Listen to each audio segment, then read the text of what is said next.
Viewers welcome back in our program जी। Doctor साहब साढ़े कोल अगली ईमेल आई है वीर कमलजीत सिंह जी दी सऊदी अरब तो ਇਹ ਲਿਖਦੇ ਹਨ ਡਾਕਟਰ ਸਾਹਿਬ ਅਤੇ ਬੀਬਾ ਨੀਲਮ ਕੌਰ ਜੀ ਵਾਹਿਗੁਰੂ ਜੀ ਕਾ ਖਾਲਸਾ ਵਾਹਿਗੁਰੂ ਜੀ ਕੀ ਫਤਿਹ। ਕਿਸੇ ਵੀਰ ਵੱਲੋਂ ਭਾਰਤ ਦੀ ਸ਼ਾਨ ਵਿੱਚ ਭੇਜੇ ਕਸੀਦੇ ਹਾਜ਼ਰ ਹਨ। ਪਹਿਲਾ, ਭਾਰਤ ਉਹ ਦੇਸ਼ ਹੈ ਜਿੱਥੇ ਲੋਕ ਟ੍ਰੈਫਿਕ ਸਿਗਨਲ ਕਾਰਨ ਨਹੀਂ ਰੁਕਦੇ ਲੇਕਿਨ ਬਿੱਲੀ ਰਸਤਾ ਕੱਟਣ ਤੇ ਰੁਕ ਜਾਂਦੇ ਹਨ। ਹਾਂਜੀ, ਵੈਸੇ ਇਹ 1 ਬਾਈ 1 ਕਰਨਾ, ਹਾਲਾਂਕਿ ਹੋਰ ਵੀ 1 ਲਾਈਨਰ ਸਾਡੇ ਕੋਲ ਆਏ ਨੇ ਡਿਊ ਨੇ, ਬਟ ਇਹ ਕਿਉਂਕਿ ਬੜੇ ਚੇਸਟ ਪੰਜਾਬੀ 'ਚ ਉਹਨਾਂ ਨੇ ਲਿਖੇ, ਸੋ ਸਾਨੂੰ ਕੋਈ ਤਰੱਦਦ ਨਹੀਂ ਸੀ ਕਰਨਾ ਪੈਣਾ ਅੰਗਰੇਜ਼ੀ ਦੀ ਪੰਜਾਬੀ ਕਰਨ ਦਾ। ਜੀ ਬਿਲਕੁਲ ਉਹਨਾਂ ਨੇ ਠੀਕ ਕਿਹਾ ਵੀ ਟ੍ਰੈਫਿਕ ਲਾਈਟ ਤਾਂ ਹੁੰਦੀ ਨਹੀਂ, ਉਹ ਈਵਨ ਉਹ ਸਪਾਟਾ ਵੀ ਜਿਹੜਾ ਖੜਾ ਹੁੰਦਾ ਉਹ ਵੀ ਹੱਥ ਦੇਈ ਜਾਏ ਤਾਂ ਨਹੀਂ ਰੁਕਦੇ, ਪਰ ਜੇ ਬਿੱਲੀ ਕੱਟ ਜਾਏ ਰਸਤਾ ਫਿਰ ਤਾਂ ਗ੍ਰਾਈਂਡਿੰਗ ਹਾਰਟ ਹੁੰਦਾ ਵਾ, ਪਿਛਲੀ ਗੱਡੀ ਅਗਲੇ 'ਚ ਆ ਕੇ ਵੱਜੇ। ਜੀ ਜੀ ਅਗਲਾ ਹੈ, ਭਾਰਤ ਉਹ ਦੇਸ਼ ਹੈ ਜਿੱਥੇ ਬੇਟੀ ਦੀ ਪੜ੍ਹਾਈ ਤੋਂ ਜ਼ਿਆਦਾ ਖਰਚ ਉਸ ਦੀ ਸ਼ਾਦੀ ਤੇ ਕਰ ਦਿੰਦੇ ਹਨ। ਬਿਲਕੁਲ ਠੀਕ ਹੈ, ਇਹ ਹੁਣ ਹਕੀਕਤ ਹੈ ਕਿ ਵੀ ਹੁਣ ਤਾਂ ਚਲੋ ਹਾਲਾਤ ਬਦਲੇ ਨੇ, ਔਰ ਕਈ ਵਾਰੀ ਖੁਸ਼ੀ ਹੁੰਦੀ ਹੈ ਇਹ ਦੇਖ ਕੇ ਕਿ ਜਿਹੜੀਆਂ ਕੋਈ ਟੌਪ ਪੋਜੀਸ਼ਨਸ ਦੀ ਗੱਲ ਆਉਂਦੀ ਹੈ, ਯੂਨੀਵਰਸਿਟੀਜ਼ ਦੂਸਰੇ ਤੀਸਰੇ ਬੱਚੀਆਂ ਜਿਹੜੀਆਂ ਨੇ ਉਹ ਟੌਪ ਕਰਦੀਆਂ, ਪਰ ਕੁੱਲ ਮਿਲਾ ਕੇ ਜਿਹੜਾ ਮਾਈਂਡ ਸੈਟ ਹੈ ਅੱਜ ਵੀ ਉਹ ਵਿਆਹ ਦੇ ਦੁਆਲੇ ਹੀ ਘੁੰਮਦਾ ਹੈ, ਔਰ ਵਿਆਹ 'ਚ ਵੀ ਦਾਜ ਔਰ ਫੋਕੀ ਸ਼ਾਨੋ ਸ਼ੌਕਤ। ਜੀ ਤੀਸਰਾ ਹੈ, ਚੀਨ ਆਪਣੀ ਸਰਕਾਰ ਵਜ੍ਹਾ ਨਾਲ ਤਰੱਕੀ ਕਰ ਰਿਹਾ ਹੈ ਲੇਕਿਨ ਭਾਰਤ ਵਿੱਚ ਤਰੱਕੀ ਨਾ ਹੋਣ ਦੀ ਵਜ੍ਹਾ ਸਰਕਾਰ ਹੀ ਹੈ।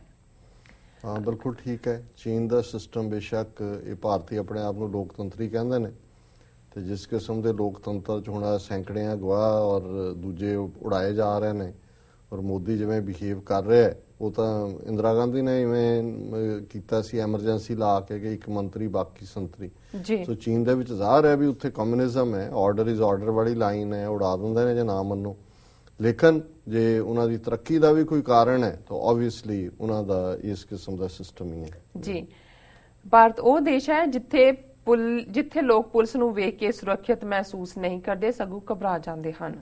ਬਿਲਕੁਲ, ਇਹ ਤਾਂ ਅਮਰੀਕਾ ਦੇ ਹਵਾਲੇ ਨਾਲ ਦੇਖੋ, ਇੱਥੇ ਤੁਹਾਨੂੰ ਕੋਈ ਰੋਕੇਗਾ ਭਾਵੇਂ ਟਿਕਟ ਦੇਣ ਲਈ ਰੋਕੇ, ਸਪੀਡਿੰਗ ਕਰਦੇ ਆ ਸਰ ਮੈਮ, ਫਿਰ ਦੇ ਕੇ ਟਿਕਟ ਵੀ ਕਹਿਣਗੇ ਹੈਵ ਅ ਨਾਈਸ ਡੇ।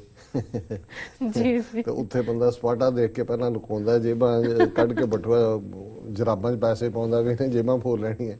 ਜੀ ਭਾਰਤ ਉਹ ਦੇਸ਼ ਹੈ ਜਿੱਥੇ ਸਿਖਾਇਆ ਜਾਂਦਾ ਹੈ ਰੇਪ ਕਰਕੇ ਕਿਸ ਤਰ੍ਹਾਂ ਬਚਣਾ ਹੈ, ਨਾ ਕਿ ਰੇਪ ਨਹੀਂ ਕਰਨਾ। ਅਗਲਾ ਹੈ, ਭਾਰਤ ਇੱਕ ਗਰੀਬ ਲੋਕਾਂ ਦਾ ਅਮੀਰ ਮੁਲਕ ਹੈ।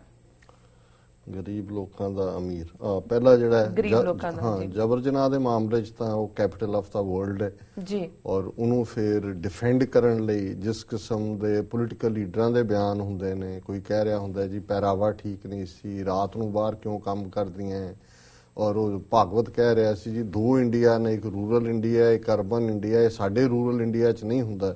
ਸੋ ਉਹ ਜਸਟੀਫਿਕੇਸ਼ਨ ਹੁੰਦੀ ਹੈ ਹਰ ਗੱਲ ਦੀ, ਬਜਾਏ ਕਿ ਇਹ ਮੰਨਣ ਦੇ ਕਿ ਭਾਈ ਸੁਸਾਇਟੀ ਕ੍ਰਿਮੀਨਲ ਹੈ ਔਰ ਸਾਡੇ ਮੰਨੂ ਨੇ ਔਰਤ ਨੂੰ ਜਿਹੜਾ ਇੱਕ ਪੈਰਾਂ ਦੀ ਜੁੱਤੀ ਔਰ ਇੱਕ ਕਮੋਡਿਟੀ ਮੰਨਿਆ ਹੋਇਆ, ਔਰ ਉਹ ਮੰਨ ਸਕਦਾ ਹੈ ਜਿਹਦੇ ਥੱਲੇ ਔਰਤ ਦੀ ਬਰਾਬਰੀ ਜਾਂ ਔਰਤ ਦੇ ਆਨਰ ਦਾ ਕੋਈ ਸਵਾਲ ਹੀ ਨਹੀਂ ਹੈ, ਆਨਰ ਸ਼ਬਦ ਹੈ ਹੀ ਨਹੀਂ ਇਹਨਾਂ ਦੀ ਡਿਕਸ਼ਨਰੀ 'ਚ। ਪਰ ਇਸ ਤੇ ਉਲਟ ਜਿਹੜਾ ਹੈ ਉਹ ਉਹਨਾਂ ਨੂੰ ਜਿਹੜੇ ਰੇਪਿਸਟ ਨੇ ਉਹਨਾਂ ਦੀਆਂ ਕਰਤੂਤਾਂ ਨੂੰ ਜਸਟੀਫਾਈ ਕਰਨ ਦੀ ਕੋਸ਼ਿਸ਼ ਕੀਤੀ ਜਾਂਦੀ ਹੈ। ਜੀ ਔਰ ਨੈਕਸਟ ਤੁਸੀਂ ਕੀ ਪੜ੍ਹਿਆ? ਭਾਰਤ ਇੱਕ ਗਰੀਬ ਲੋਕਾਂ ਦਾ ਅਮੀਰ ਮੁਲਕ ਹੈ।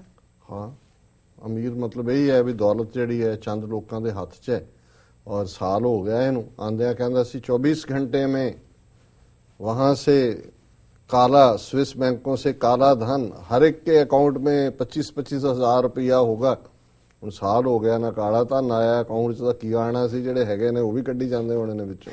ਜੀ ਡਾਕਟਰ ਸਾਹਿਬ, ਭਾਰਤ ਉਹ ਦੇਸ਼ ਹੈ ਜਿੱਥੇ ਹੈਲਮਟ ਸੇਫਟੀ ਲਈ ਨਹੀਂ ਚਲਾਨ ਦੇ ਡਰ ਤੋਂ ਪਹਿਨਿਆ ਜਾਂਦਾ ਹੈ। ਹਾਂ, ਉਹ ਤਾਂ ਵੈਸੇ ਅਮਰੀਕਾ 'ਚ ਵੀ ਹੈ, ਇੱਥੇ ਵੀ ਜੇ ਨਾ ਹੋਏ ਵੀ ਚਲਾਨ ਕਰਨਾ ਤਾਂ ਇੱਥੇ ਵੀ ਉਹ ਹੈਲਮਟ ਨਾ ਪਾਓ। ਇਹ ਇਨਸਾਨੀ ਨੇਚਰ 'ਚ ਕਿਤੇ ਨਾ ਕਿਤੇ ਬਿਲਟ ਇਨ ਲਾਲੈਸਨੈਸ ਵੀ ਹੈ ਜੀ, ਕਿ ਵੀ ਉਹਨਾਂ ਨੇ ਕਾਨੂੰਨ ਜੇ ਇੱਥੇ ਕਿਤੇ ਇਹ ਨਾ ਹੋਏ ਵੀ ਥਾਂ ਥਾਂ ਤੇ ਹੁਣ ਤਾਂ ਕੈਮਰੇ ਲਾਤੇ ਨੇ ਤਾਂ ਕੋਈ ਸਪੀਡ ਦੀ ਪਰਵਾਹ ਥੋੜੀ ਕਰੇ। ਨਹੀਂ, ਸੇਮ ਥਿੰਗ ਹੋਈ।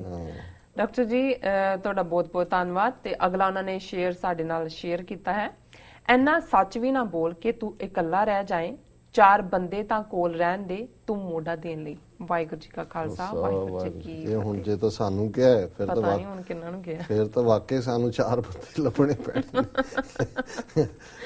ਦੇਖੋ ਹਾਲਾ ਮੈਂ ਵੀ ਕਦੇ ਕਦੇ ਕੋਟ ਕਰਦਾ ਹੁੰਦਾ ਕਿਸੇ ਹੋਰ ਨੂੰ ਜਿਹੜਾ ਬਹੁਤ ਕੋਰਾ ਬੰਦਾ ਹੋਏ, ਪਰ ਮੈਨੂੰ ਫਿਰ ਬਹੁਤ ਵਾਰੀ ਇਹ ਲੱਗਦਾ ਹੁੰਦਾ ਹੈ ਕਿ ਵੀ ਸਾਡੇ ਗੁਰੂ ਨੇ ਤਾਂ ਸਾਨੂੰ ਤੁਰਿਆ ਹੀ ਸਿਖਾਇਆ ਹੀ ਇਸ ਵਾਟ ਤੇ ਤੁਰਨਾ ਜੀ ਕਿ ਭਾਈ ਇਸ ਰਸਤੇ ਦੇ ਉੱਤੇ ਸਮਝਾਇਆ ਹੋਇਆ ਕਿ ਭਾਈ ਇਹ ਬਿਖਮ ਮਾਰਗ ਚੱਲਣਾ, ਵੀ ਇਹ ਵਿਖੜਾ ਰਸਤਾ ਹੋਏਗਾ। ਤੇ ਨਾਲ ਇਹ ਵੀ ਸਮਝਾਇਆ ਹੋਇਆ ਵੀ ਇੱਥੇ ਤਾਂ ਚਲੋ 4 ਨੇ ਕਿ 40 ਨੇ ਕਿ 400 ਨੇ, ਪਰ ਇਹ ਅੰਤ ਹੰਸ ਚਲਸੀ ਡੁੰਮਣਾ, ਇਹ ਤਨ ਢੇਰੀ ਥੀਸੀ, ਵੀ ਅਲਟੀਮੇਟਲੀ ਜਿਹੜੀ ਵਾਟ ਹੈ ਉਹ ਤਾਂ ਇਕੱਲਿਆਂ ਹੀ ਗੁਜ਼ਾਰਨੀ ਹੈ, ਔਰ ਉਸ ਤੇ ਇਕੱਲੇ ਹੀ ਤੁਰਨਾ ਪੈਣਾ, ਕੋਈ ਨਾਲ ਆਇਆ ਨਹੀਂ ਹੈ, ਕਿਸੇ ਨੇ ਜਾਣਾ ਨਹੀਂ ਹੈ ਨਾਲ ਜੀ। ਸੋ ਮੇਰਾ ਖਿਆਲ ਹੈ ਵੀ ਸੱਚ ਬੋਲਦੇ ਰਹਿਣਾ ਚਾਹੀਦਾ ਹੈ, ਭਾਵੇਂ ਕਿਉਂਕਿ ਅਲਟੀਮੇਟਲੀ ਤਾਂ ਸਰੀਰ ਨੇ ਢਾਟ ਜਿਹੜਾ ਉਹ ਢੇਰੀ ਹੋਣਾ, ਸਵਾਹ ਦੀ ਇਹ ਤਨ ਹੋਏਗੀ ਭਸਮ ਕੀ ਢੇਰੀ ਜੀ। ਤੇ ਅਲਟੀਮੇਟਲੀ ਜਿਹੜਾ ਲਿਖਿਆ ਹੈ ਉਹ ਤਾਂ ਉਸ ਡੁੰਮਣੇ ਨੇ ਦੇਣਾ ਹੈ, ਹੰਸ ਨੇ ਦੇਣਾ ਹੈ। ਸੋ ਮੇਰਾ ਖਿਆਲ ਹੈ ਵੀ ਇਹ ਠੀਕ ਹੈ, ਕੋਟ ਕਰਨ ਨੂੰ ਚੰਗਾ ਹੈ, ਪਰ ਸੱਚ ਵਾਲੇ ਨੂੰ ਸੱਚ ਹੀ ਬੋਲਦੇ ਰਹਿਣਾ ਚਾਹੀਦਾ ਹੈ। ਉਹਦੇ ਕਨਸੀਕੁਐਂਸਸ ਕੁਝ ਵੀ ਹੋਣ, ਉਹ ਕਹਿੰਦੇ ਕਿਸੇ ਦੇ ਗੋਡੇ ਲੱਗੇ ਚਾਹੇ ਗਿੱਟੇ ਲੱਗੇ, ਭਾਵੇਂ ਗਿੱਟੇ ਲੱਗੇ। ਜੀ ਡਾਕਟਰ ਸਾਹਿਬ, ਇਸ ਨਾਲ ਲੈਣੇ ਬ੍ਰੇਕ। ਵੀਅਰਸ, ਤੁਸੀਂ ਕਿਤੇ ਨਹੀਂ ਜਾਣਾ, ਮਿਲਦੇ ਆ ਆਫਟਰ ਦੀ ਸ਼ਾਰਟ ਬ੍ਰੇਕ।